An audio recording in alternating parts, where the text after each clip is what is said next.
Welcome to WXTV, your online source for weatherization training. In today's episode, we'll be focusing in on working with lead-based paints and how to do it safely. The Department of Energy has established their minimum criteria for working with lead-based paints that they call lead-safe weatherization, or LSW for short.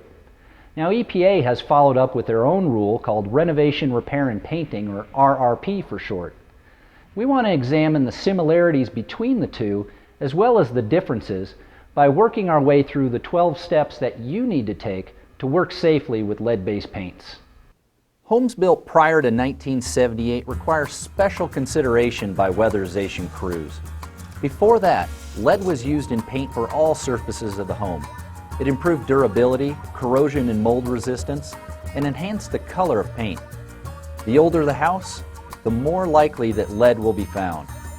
While it was a great additive, we now recognize the health hazards associated with lead-based paints. When it's disturbed by cutting, drilling, scraping, heating, or sanding, dust is generated that can be inhaled or ingested. This dust causes permanent damage to workers and occupants, especially children. In 2001, the Department of Energy established a set of minimum lead-safe weatherization, or LSW, standards. This minimized the generation, spread, and retention of lead in the weatherization workplace. Then in 2010, the U.S. Environmental Protection Agency enacted the Lead Renovation, Repair, and Painting Rule, or RRP. Lead-safe weatherization is a series of practices and procedures to make sure that we do not make a lead paint hazardous situation worse in a home. Hi, I'm Rob DeSoto and I work in the Weatherization Assistance Program at the Department of Energy's Golden Field Office. There has been some confusion in the weatherization program regarding the difference between LSW and RRP and the roles of workers, certified renovators, and training required for both. Let me try to clarify the main differences. The program guidance for 2010 states that all weatherization workers and contractors working on homes built in 1978 or earlier must have undergone LSW training and must follow the DOE minimum standards in their work, as defined in the grant guidance. The RRP is a federal law promulgated by the EPA and is to be enforced by the EPA. All certifications related to the RRP, including certified firms and certified renovators, must be conducted by EPA certified training facilities and follow EPA approved curriculums. Each weatherization job site for impacted homes, those built before 1979, must have a certified renovator oversee the work activities, which are the LSW procedures, and must certify that the activities were conducted as required by the RRP and that final cleanup and testing was done, leaving the house at acceptable standards. So we've seen some of the history, and we've heard DOE's perspective on it all. Now let's jump right into those 12 steps for working safely with lead-based paints. We're in the lab here at WXTV, and this is where all of our hands-on and classroom trainings take place. And that's just it. That's the very first step in this whole process, training. So both of these rules have very specific requirements for training. LSW requires a minimum of 8 hours of training.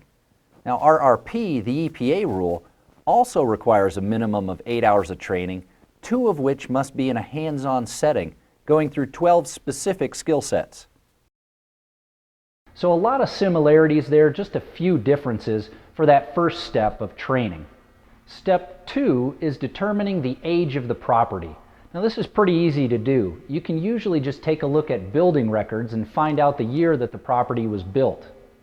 The magic number that you're looking for is 1978, because at that time the Consumer Product Safety Commission banned the use of lead-based paint in residential and child-occupied facilities. Now step 3 is determining whether or not lead is actually present. With either rule, you can always just assume lead is present and treat it accordingly. The Department of Energy has traditionally operated this way. Testing was not considered an allowable expense with weatherization money because it had to be done by XRF or paint chip analysis, which can be expensive. But now that RRP has come along, the power to test is in the hands of the certified renovator using EPA-recognized test kits. Using this method, testing is the same for both rules and now an allowable expense under LSW.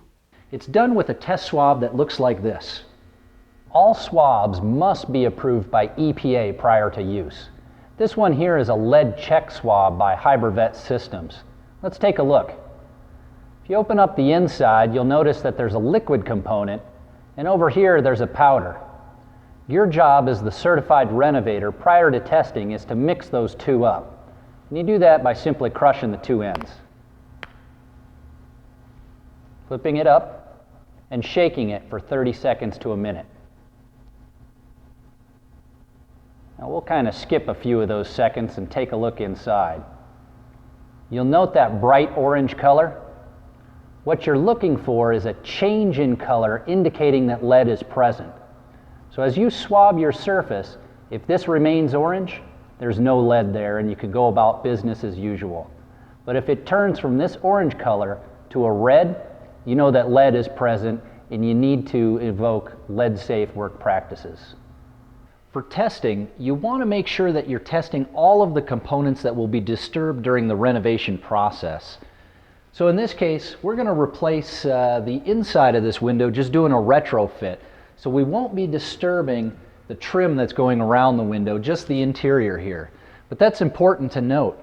You notice you have two different painting histories here.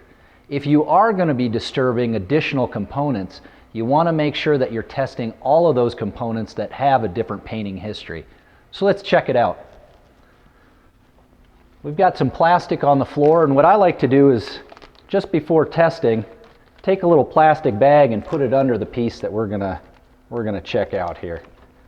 That way you can catch anything that you're gonna be cutting. You want to take a knife, you want to cut at an angle.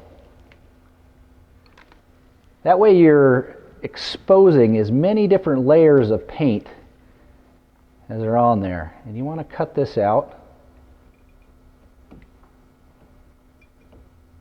Go all the way down to the wood. And of course this is a destructive process. So you want to make sure that the homeowner knows before you're doing this that this is going to be taking place. So as you can see right here, we've got this all exposed, and that's the area we're going to test.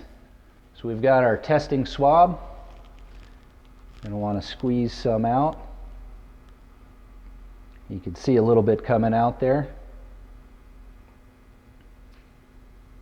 As you can see, we are not getting a color change. We just still have this faint orange on there. So no lead is present on here. We'd be able to go about business as usual.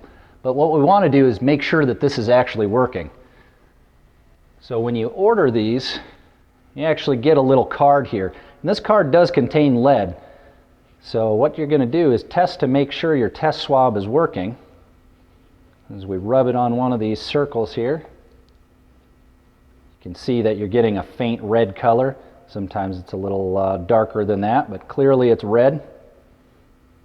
That means that this is working because this card contained lead, and so we're good to go on this job. Want to dispose of these? It's the other reason for having this baggie here. I can take that with me. Step 4 is all about educating the client. And you're going to want to do that with this. Renovate right. Both LSW and RRP require that you hand this out to the client prior to starting work. You can hand deliver it or you can use certified mail. But remember, if you're going to hand deliver it, make sure you don't do it too early. You can't get it to the client more than 60 days ahead of the job. And if you go ahead and use certified mail, make sure you pop it in the mailbox at least a week before starting. Now this is for lead-based paint activities. And when we went ahead and tested this, we noted that we did not have lead on this surface. But let's imagine that lead was present after our test. This is a window. Both rules will require that we go ahead and set up containment. With LSW, since it's a window, this is going to be a level 2 containment. With RRP, it is going to be containment simply because it's a window. We're not going to measure this out. But say we're working on a wall, like this wall right here. If we were going to disturb this painted surface and it had lead on it, we're going to measure out the amount of surface area that we're disturbing. Both rules, LSW and RRP, have an interior de minimis size of 6 square foot.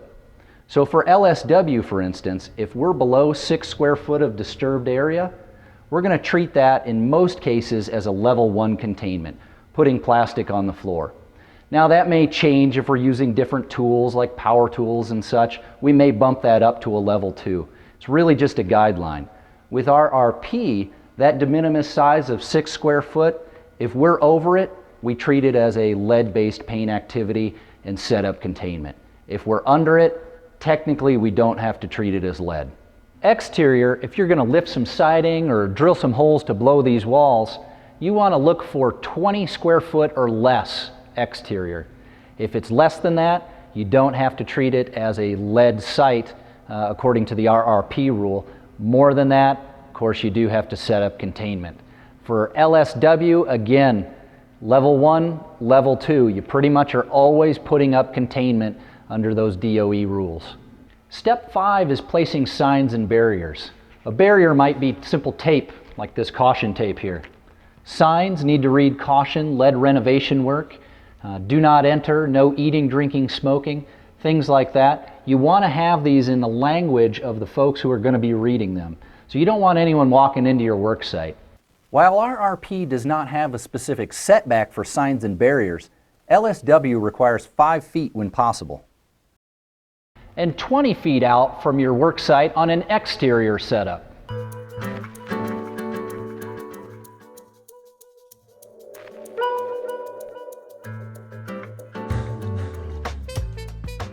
Step 6 is containment. Now containment involves keeping the dust that you're generating in the work area from migrating out into the clean area of the client's home. This can be done in a lot of different ways. Both LSW and RRP provide guidelines for setting up containment, but they aren't going to tell you exactly how to set your containment up in the various scenarios that you're going to see. Floor containment requires 6 feet of plastic out in all directions from the work area, if space permits, unless it can be reduced by installing a vertical wall. So I've laid a sheet of 6 mil poly on the floor. And now what I'm going to do is tape this around underneath my work area. Now if there was a baseboard here, we want to make sure that we tape this poly up just above the baseboard. We don't want that dust settling down on the top of the board or getting behind it.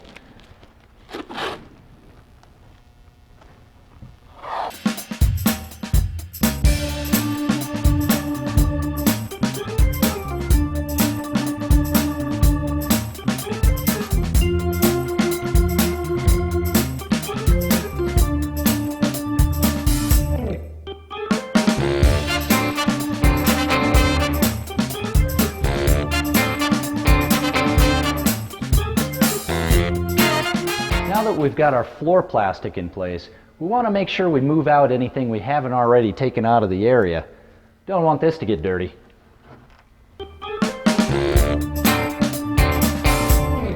We also want to cover up anything we're not working on. We're not going to be doing any work on this window here, so we're going to go ahead and cover it.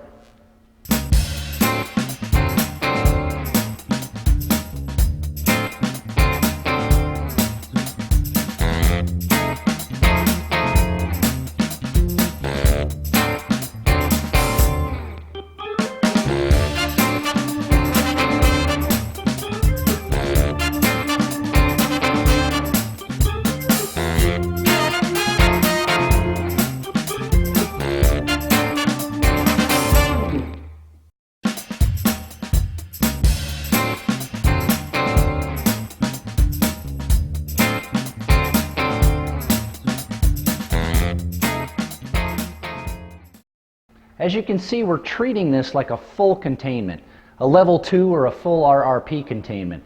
The next step is to really put up our barrier wall, preventing entry into the workspace. A lot of different ways to create a doorway. This is just one that we like.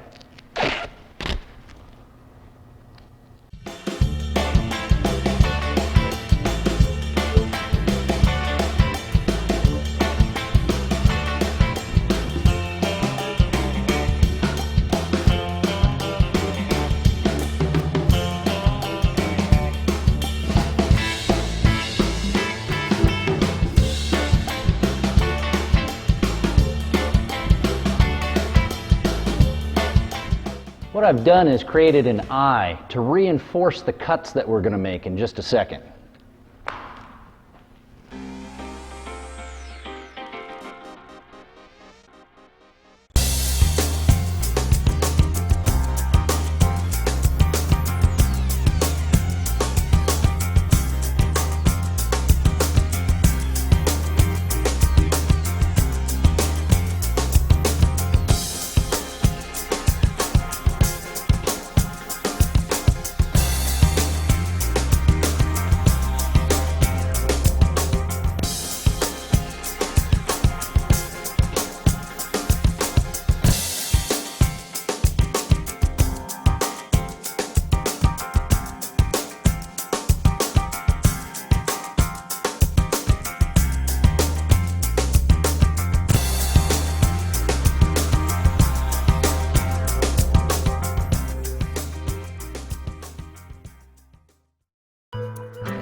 With a couple of expansion rods like that, even one guy can set this up pretty quickly. Let's tape everything together.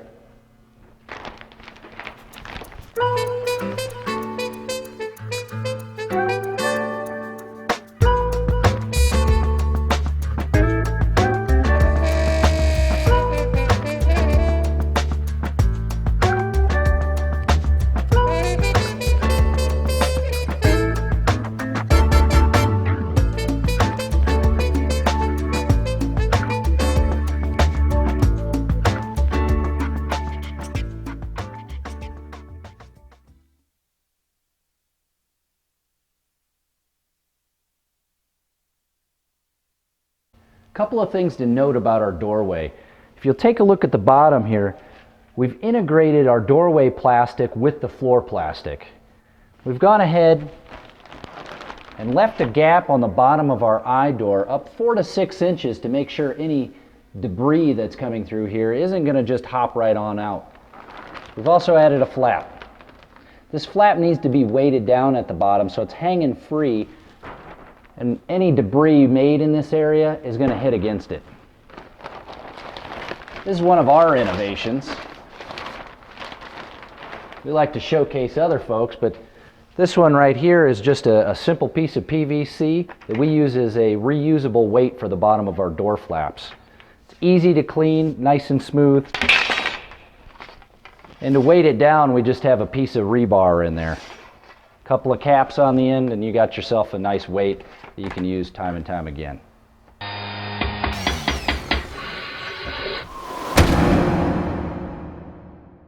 Well, this is a great time to highlight this week's Innovation Showcase because it deals all with lead-safe setups exterior. You just saw our interior setup. Now we're going to take a look at this portable trough system from Butte, Montana, and see how it can work for you exterior. If you notice, you just got a couple of PVC uprights. Nice and easy, nice and cheap. Anyone can do this. Anyone can make it and set it up on a job site. We've got pinned in on all the legs here a height adjustment. There's another adjustment under here so that you can get your distance from the wall. And of course the plastic just lays right across here. This cross member can be any length that you want it to. In this case, we're trying to contain any debris that's coming off the window. And then we just use a couple of quick clamps to set up our containment with the plastic, just draped over there. On the wall side then, a few strategically placed staples will keep it contained. Great setup. One thing we should really point out on an exterior setup like this is that the RRP rule requires that you place 10 feet of plastic out in all directions. Clearly, this portable trough system doesn't do that. We have far less than 10 feet. So we're not really sure where innovations like this are going to fit into the EPA rule, but there are questions to EPA out there that'll hopefully clear that up. As far as LSW is concerned, this is something that the Department of Energy is quite excited about. It does a great job of containing the dust, especially in high wind conditions. Take a couple of scrap pieces of wood, toss them down in the bottom of your trough, and that's really going to hold it down in the wind. The other thing that DOE likes is that you're not walking on plastic. When you walk on plastic, whether it's wet, icy, snowy, whatever, it can be a hazardous situation for the worker.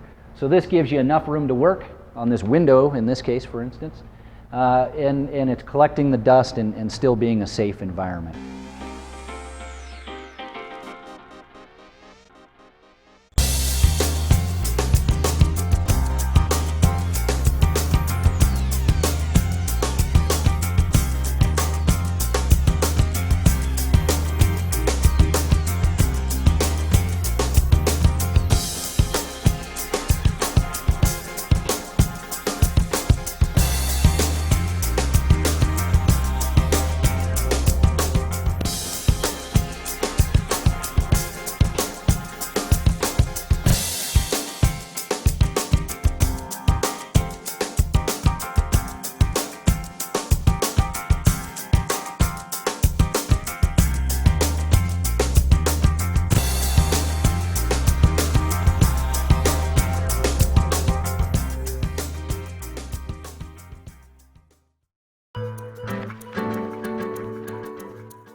For the purposes of this episode, that's about all we're going to show on an exterior setup.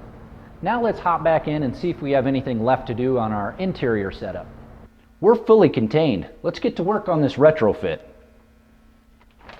Step 7 is personal protective equipment, or PPE for short. Now both rules, LSW and RRP, require pretty much the same amount of protection for the worker. So let's take a look at Ben Jr., our PPE dummy here, and see what he's got on.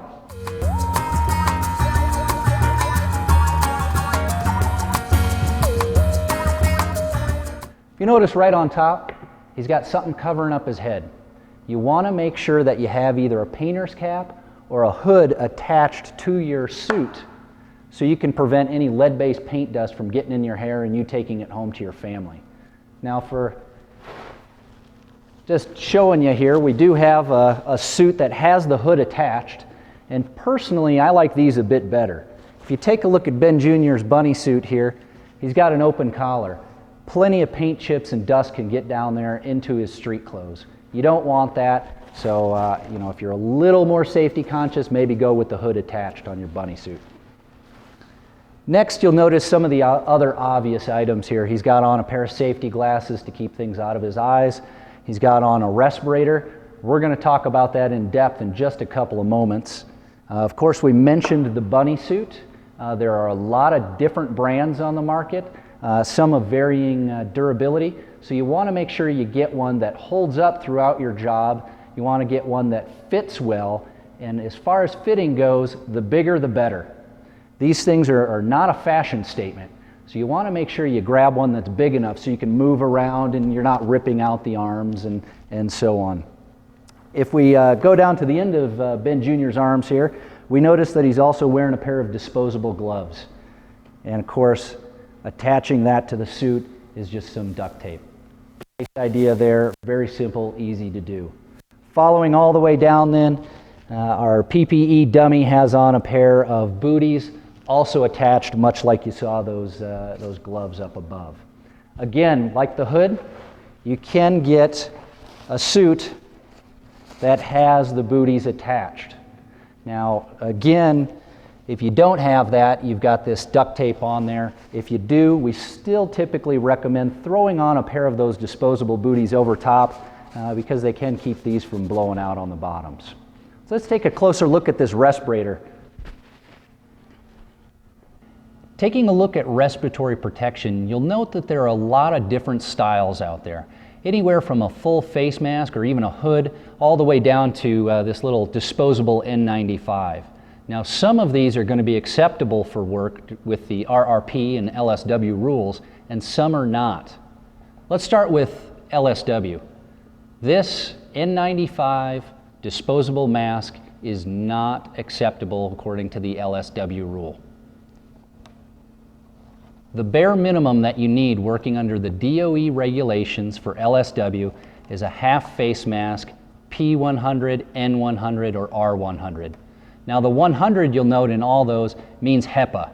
When you're talking about HEPA, you're looking for a magenta color and you're looking for the number 100. What that 100 stands for is that essentially 100% of all particles 0.3 microns or larger are filtered out. Now in reality it's 99.97%, but that's pretty darn close to 100, so that's where you get the number. The P, the R, and the N, that just stands for how much oil particulate these can be exposed to. So a P would be an oil proof, an N would be not for use in an oil environment, and then an R is somewhere in between. It's resistant to oil. If you take a look at some of the other aspects of this mask, you'll note that it has a rubber seal all the way around. Now these masks under the LSW rule need to be fit tested.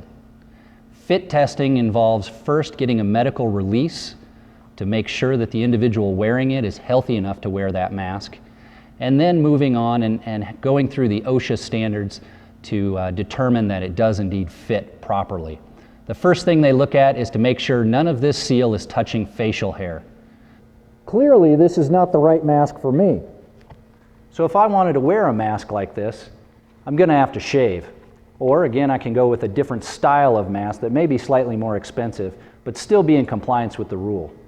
Now for RRP, it does say that you can use a disposable HEPA mask.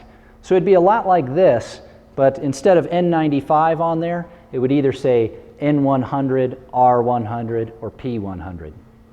One of these or one of these. Step 8 is being aware of prohibited practices. Now LSW and RRP treat this a little bit differently.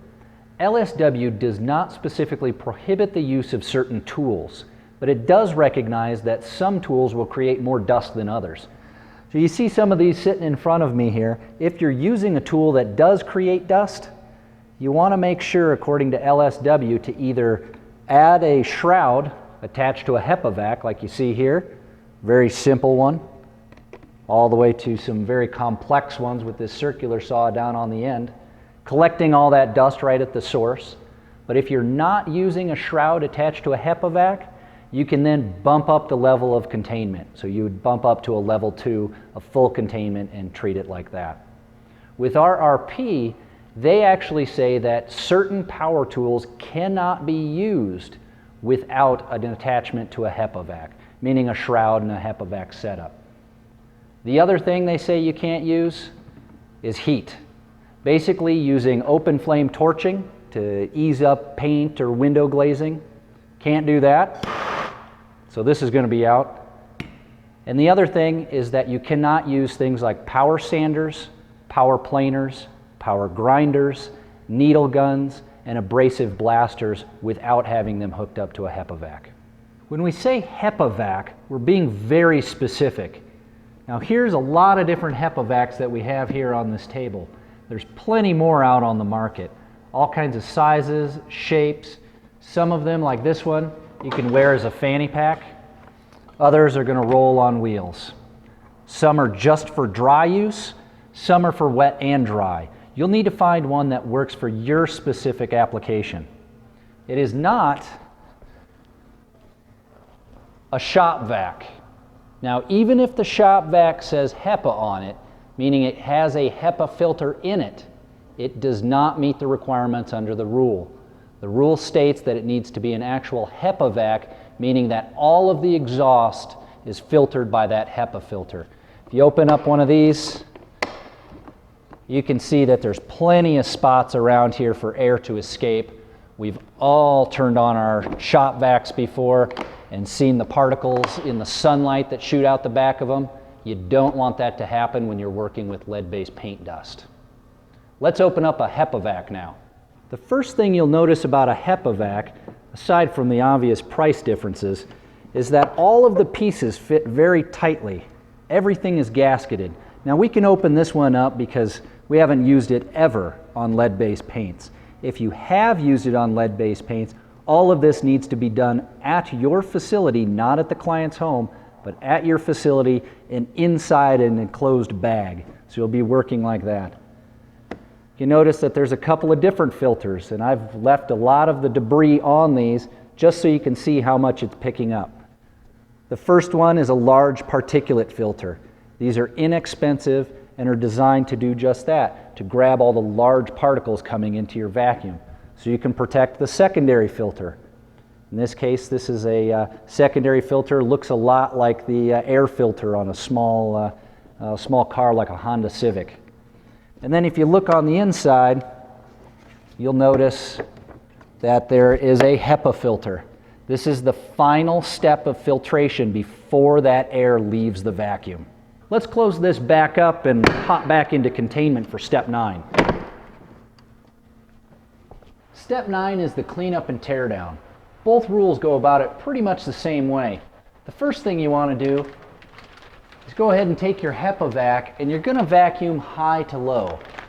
So you're going to vacuum starting with your highest spots here, working all the way down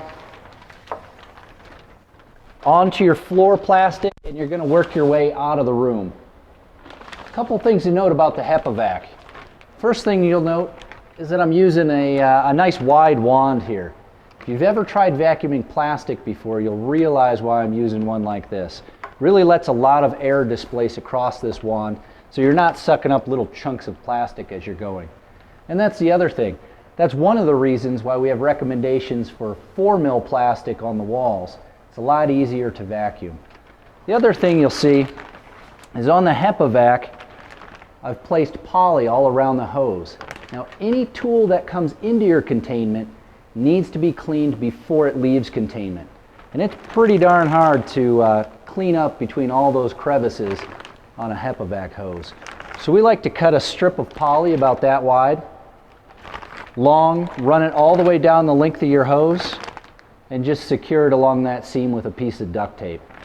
Then at the one end that you're using, go ahead and put a wrap of duct tape on there so it'll move along with the hose. Once you've completed the HEPA vac process, the next thing you want to do is mist down all of your plastic. Again, you're working high to low. The reason you're going to do this is because that mist will keep all of those fine dust particles captured in the water droplets. So when you're folding all this plastic dirty side in, you're going to keep that dust in there without it puffing out all over the place. So let's go ahead and take some of this down. Now we're always going to treat it very, very carefully. We want to make sure we're not getting any of that dust puffing out into areas where we don't want it. So for some of these,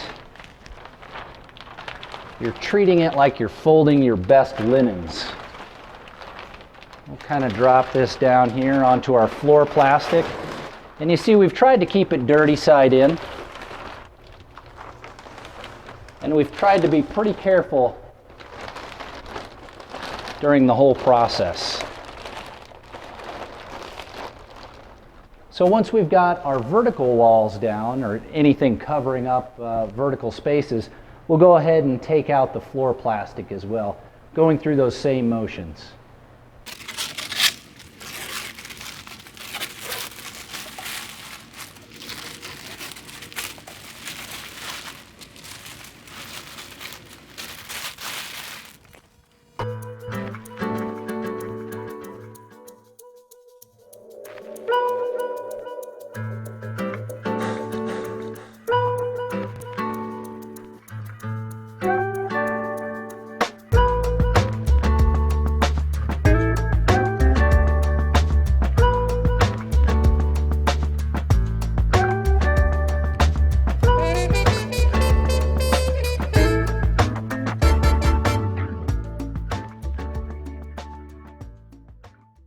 Now that we've got our containment down, we really just go through some of the same processes that we just went through for the cleaning.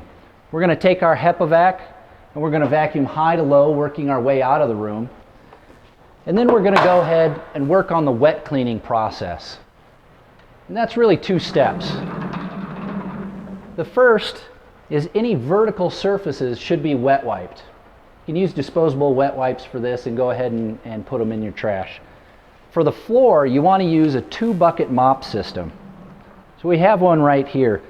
This has the clean side that we're going to use to actually mop the floor with, and then squeeze out all the extra dirty stuff into this second bucket here. With carpet, cleanup requires a HEPA vac with a beater bar. Now for LSW, they want you to clean the area you contained and then go ahead and clean anything that could possibly be dirty from either walking back and forth through containment or whatever. With RRP, they have very specific distances. You clean the area that you contained plus 2 feet out in all directions. Step 10 is checking your work after you're done. The first thing you want to do is a visual inspection. Now they want you to take a flashlight, turn off the lights, and you don't want to just do this across the floor. It's very difficult to see anything. What you're looking for is very small specks of dust that you may have left behind. So if you place the flashlight at an angle, like I'm doing here, you can usually pick up on tiny specks because every tiny speck is going to cast a much larger shadow. If you find any, you go ahead and you re-clean. HEPA vac, wet clean, and then move back onto this step again. If you don't find anything, you can move on to the cleaning verification. That involves taking a wet mop system like the one we have here and placing a wet mopping system cloth on here. And you're gonna do the area that you contained again plus 2 feet. And the way you do that is in an S motion. You can see that I'm overlapping.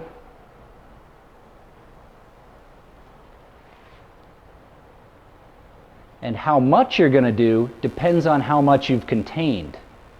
You want to make sure that you're doing no more than 40 square feet with one of these wet cleaning systems here. Once you've done that, you can hold it up behind the little window on our cleaning verification card that's provided by EPA.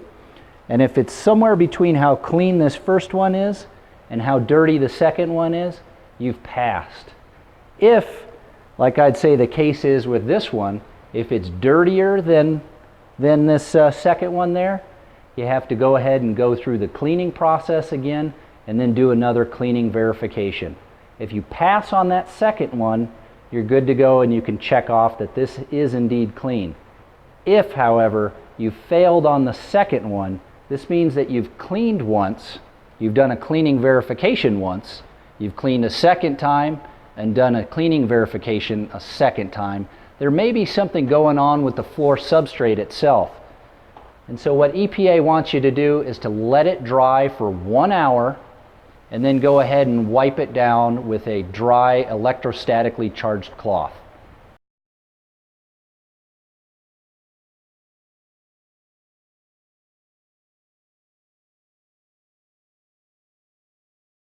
Now remember, for RRP, only the certified renovator can perform the visual and the cleaning verification. Step 11 is waste disposal. Now anything that you generate on site that's a solid waste needs to go into a heavy-duty plastic bag. If it's too large for a bag, you need to go ahead and wrap it up in plastic and seal it off. Now one thing you don't want to do with these plastic bags is to take it and squeeze all the air out of it. So you're going to end up with a plume of lead-based paint dust all over the house. But a good trick you can use is to take your HEPA-vac, place the hose down inside there, and seal it off. And use that to suck out a lot of that additional air.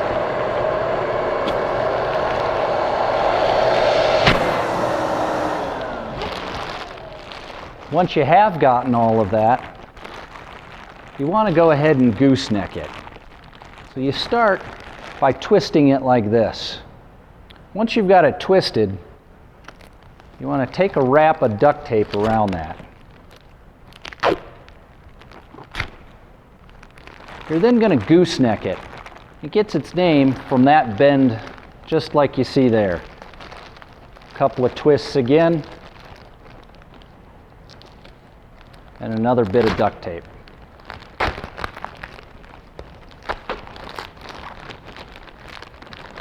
This is now ready to take to your secure waste disposal area. That means either you take it directly to the landfill or back to your own property, where you either have it in a locked dumpster or in a dumpster that's secured in some other way. Couple of notes on this. As you're walking through the client's home, you don't want any dust on the outside of this to shake all over the place. So if you happen to notice that the bag is dirty on the outside, which it certainly can be, take either your HEPA-vac and vacuum it off, or you can take wet wipes and wipe it off, or even go a simpler route and toss it in a secondary bag so that the outside is clean. Water generated on site needs to be poured through a filter to remove solids. And of course, those can just get tossed into our bag with the other solids.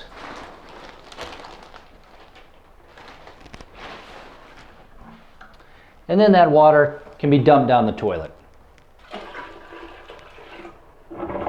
From a federal standpoint, whether it's a solid or a liquid, the waste generated on a lead-safe work site is considered a household waste and can be disposed of accordingly. But you always want to check the local regulations first. Step 12 is record keeping. Both RRP and LSW require it. RRP, for instance, requires that any records generated before the job be kept on site during the job, and then for 3 years after that. Now, cutting down on some of your paperwork is one of these. Having a digital camera handy to take pictures before, during, and after the job to ensure that you've done the job properly is always a good idea. That's all we have for this week's episode of WXTV. And please keep in mind that the purpose of this episode was to bring about an awareness of these two rules. We can't cover it all in the time frame that we have, so you're going to need to get yourself out to a formal classroom training on the subject. And hey, thanks for watching, and please take a look at the forums right down below our screen there and write a few comments in. Thanks. WXTV, your online source for weatherization information, techniques, and expert advice.